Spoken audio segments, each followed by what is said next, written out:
Всем привет! В этом коротком уроке я покажу, как максимально быстро перелинковать все файлы в проекте в программе DaVinci Resolve. Возможно, кто-то не знает, и кому-то будет полезно, чтобы не потратить время, не перелинковывать каждый файл вручную. Можно нажать вот эту замечательную кнопку в левой верхней части экрана и выбрать, собственно, локацию файлов, где они у вас находятся. Конкретно в моем случае я получил проект от своего коллеги, и сейчас укажу путь к файлам, где они лежат, и проект, собственно, наполнится всеми клипами, всеми видео, и с ним можно будет продолжать дальше работать.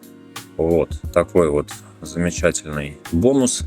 Если вдруг вы не знаете, обязательно используйте его, не тратьте время на ручную перелинковку. Видите, сейчас эта кнопочка не горит красным, а когда она горит красным, значит, каких-то файлов в проекте не хватает. Обратите на это внимание. Спасибо за просмотр, всего хорошего.